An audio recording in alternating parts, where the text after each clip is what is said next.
बिस्मिल्लाहिर्रहमानिर्रहीम। अस्सलाम वालेकुम वरहमतुल्लाहि वबरकातुहू। मैं हूं आपका family physician doctor Mohammad Asif Yunus. आज हम बात करेंगे इम्यूनिटी के ऊपर, यानी इम्यून सिस्टम, हमारे जिस्म की जो क़ुव्वत मुदाफ़अत है वो किस तरह से काम करती है। क़ुव्वत मुदाफ़अत हमारे जिस्म की ऐसी खसूसियत है जिससे हमारा जिस्म बाहर से आने वाले बैक्टीरिया, वायरस या कोई और पार्टिकल्स या जिस्म के अंदर से जो ऐसे ख़तरात होते हैं जैसे कैंसर सेल्स वगैरह का बनना या कोई और ऐसी ख़राबियाँ, उनसे हमारा जिस्म निपटता है। क़ुव्वत मुदाफ़अत के दो हिस्से होते हैं, एक इन्नेट इम्यूनिटी है और एक एडेप्टिव या एक्वायर्ड इम्यूनिटी है। इन्नेट इम्यूनिटी से ये मुराद होती है जो पैदाइशी तौर पर जिस्म के साथ होती है, और एडेप्टिव इम्यूनिटी वो होती है या एक्वायर्ड इम्यूनिटी जो वक़्त के साथ जो जिस्म को ऐसे चैलेंजेस आते हैं, ऐसी कोई डिजीज़ का सामना करना पड़ता है तो उसके नतीजे में ये इम्यूनिटी डेवलप करती है। सबसे पहले हम बात करेंगे इन्नेट इम्यूनिटी के बारे में। इन्नेट इम्यूनिटी के कई कंपोनेंट्स हैं, जैसा कि फ़िज़िकल बैरियर्स हैं जिसमें स्किन आ जाती है, हमारी जिल्द जो हमारा भी ये इम्यून सिस्टम का हिस्सा है। जिल्द फ़िज़िकली भी जरासीमों को या बाहर के पार्टिकल्स को जिस्म के अंदर दाखिल होने से रोकती है। इसके अलावा जिल्द के ऊपर मुख्तलिफ़ किस्म के केमिकल्स होते हैं, प्रोबायोटिक्स होते हैं जो हमला आवर जरासीमों को जिस्म में दाखिल होने से पहले ही ख़त्म कर देते हैं। इसके अलावा जो म्यूकस मेम्ब्रेन्स हैं, यानी जो मुंह के अंदर की जिल्द है या नाक के अंदर की जिल्द है जो कि फेफड़ों तक भी अंदर जा रही होती है या अंतड़ियों तक जा रही होती है, तो ये वेट सरफेस होती है, यानी नम आलूद होती है। इसके ऊपर नमी मौजूद होती है, यानी म्यूकस सा मौजूद होता है जो फ़िज़िकली भी जरासीमों को अपने साथ चिपका लेता है और आगे बढ़ने से रोक देता है। और इसके अंदर भी मुख्तलिफ़ किस्म के केमिकल्स होते हैं जो जरासीमों को बढ़ने से या जिस्म में दाखिल होने से रोकने में मदद देते हैं। इसके अलावा इन्नेट इम्यूनिटी में केमिकल बैरियर्स हैं। इन मिसाल के तौर पे हमारे स्टमक के अंदर, हमारे मैदे के अंदर बड़ा तेज़ किस्म का तेज़ाब होता है, नमक का तेज़ाब, यानी बड़ा स्ट्रॉन्ग एसिड होता है। तो जो जरासीम हमारी ख़ुराक के साथ बैक्टीरियाज़ या वायरस हमारे मैदे में दाखिल हो जाते हैं तो वो इस तेज़ाब की वजह से वो हलाक हो जाते हैं और वो जिस्म में बीमारी पैदा करने के काबिल नहीं रहते। इसके अलावा पसीने में और आंसुओं में भी ऐसी एंटीबॉडीज़ और ऐसे केमिकल्स होते हैं जो जरासीमों को एक तो वाश आउट करते हैं और दूसरा उनको ख़त्म भी करते हैं। इन्नेट इम्यूनिटी का जो तीसरा पार्ट है वो फेगोसिटिक सेल्स हैं।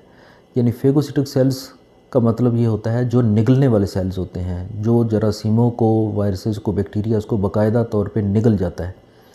इसमें न्यूट्रोफिल्स हैं या मैक्रोफेजेस हैं। ये जरासीमों को या बैक्टीरियाज़ को, वायरसेस को बाकायदा तौर पर एनगुल्फ कर लेते हैं और अपने बॉडी के अंदर ले जाके इनके ऊपर मुख्तलिफ़ किस्म के केमिकल्स डालकर इनको ख़त्म कर देते हैं। इसके अलावा इन्नेट इम्यूनिटी में नेचुरल किलर सेल्स होते हैं। ये ख़ास तौर पर वायरसेस और ऐसे सेल्स जिनमें कैंसर की खसूसियात पैदा हो चुकी होती हैं, ये उनको टारगेट करते हैं और उनको जिस्म से निकालते हैं। इसके अलावा इन्नेट इम्यूनिटी का एक और प्रोसेस इन्फ्लेमेटरी प्रोसेस है कि अगर किसी जगह पे ज़ख़म हो जाए या जिस्म के ऊपर कोई इंजरी आ जाए तो वहाँ पे ये मुख्तलिफ़ किस्म के जो इम्यून सेल्स होते हैं वो वहाँ पे इकट्ठे हो गए तो वो एक ऐसा प्रोसेस करते हैं जिसकी वजह से वो जरासीमों को जिस्म में दाखिल भी नहीं होने देते और जो जरासीम वहाँ पे हमलावर होते हैं उनको जिस्म में दाखिल होने से पहले ही ख़त्म कर देते हैं। हमारी इम्यूनिटी का दूसरा पार्ट एडेप्टिव इम्यूनिटी या एक्वायर्ड इम्यूनिटी है, यानी क़ुव्वत मुदाफ़अत का ऐसा पार्ट, यानी इम्यूनिटी का वो पार्ट जो जरासीमों के या मुख्तलिफ़ किस्म के जो जिस्म के ऊपर इंजरी के या कोई और अवामल होते हैं तो उसके नतीजे में ये डेवलप होता है। इसमें नंबर एक पे जो इसमें जो पार्टिसिपेट करते हैं वो लिम्फोसाइट्स हैं। लिम्फोसाइट्स के आगे फर्दर कंपोनेंट्स होते हैं, जैसा बी लिम्फोसाइट्स हैं, टी लिम्फोसाइट्स हैं। बी लिम्फोसाइट्स एंटीबॉडीज़ बनाते हैं। एंटीबॉडीज़ जो हैं वो उनका मेन मकसद जरासीमों को डायरेक्टली हलाक करना या उनको जिस्म से निकालना नहीं होता, बल्कि एंटीबॉडीज़ का मेन मकसद ऑप्सोनाइजेशन है। آپسونائز کرنے کا مطلب یہ ہوتا ہے کہ اینٹی باڈیز کسی بھی مشکوک سیل یا جراثیم یا بیکٹیریا کے اوپر ٹیگ لگا دیتے ہیں، یعنی وہ اینٹی باڈی اس کے ساتھ اٹیچ ہو کے تو ایسا ایک سگنل بن جاتا ہے جو امیون سسٹم کے دوسرے سیلز کے لیے ایک سگنل بھیجتا ہے، اس کو ایک نشانی مل جاتی ہے کہ یہ جو سیل ہے جس کے اوپر یہ اینٹی باڈی اٹیچ ہے یہ مشکوک سیل ہے یا جسم کے لیے نقصان دہ ہے، تو وہ ان کو مختلف طریقوں سے جیسے انگلف کرنا، اس کو نگلنا، یا ان کو ویسے کیمیکلی جسم سے نکالنا، یا مختلف طریقوں سے اس کو جسم سے باہر نکال دیا جاتا ہے۔ لیمفوسائٹس کا دوسرا کمپوننٹ ٹی سیلز ہیں۔ ٹی سیلز میں ہیلپر ٹی سیلز ہوتے ہیں، اس میں سائٹوٹاکسک ٹی سیلز ہوتے ہیں اور میمری ٹی سیلز ہوتے ہیں۔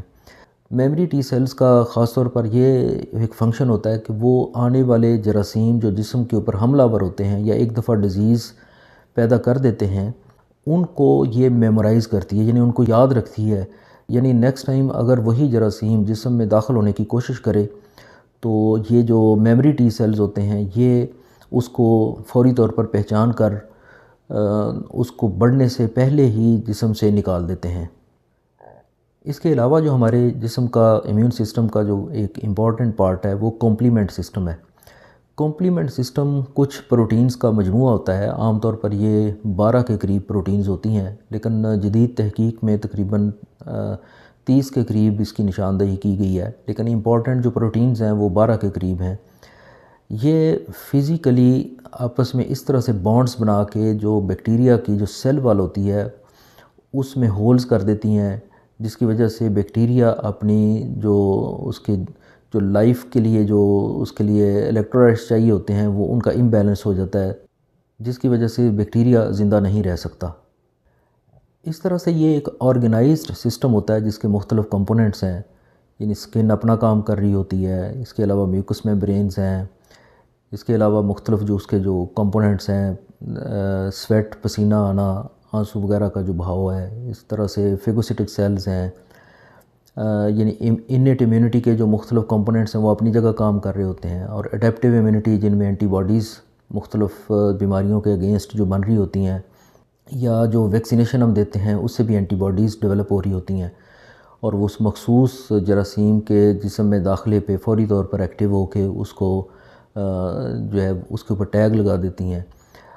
تو اس طرح سے یہ امیون سسٹم ایک آرگنائزڈ طریقے سے کام کرتا ہے اور ہم مختلف بیماریوں سے بچے رہتے ہیں۔ امید ہے کہ آپ کو یہ ویڈیو پسند آئی ہوگی۔ میرے چینل کو سبسکرائب کریں اور ساتھ اپیئر ہونے والے بیل آئیکن کو ضرور پریس کریں تاکہ آپ کو ہر نئی آنے والی ویڈیو کا نوٹیفیکیشن مل سکے۔ ویڈیو کو لائک کریں، شیئر کریں۔ اجازت دیجیے، اللہ حافظ۔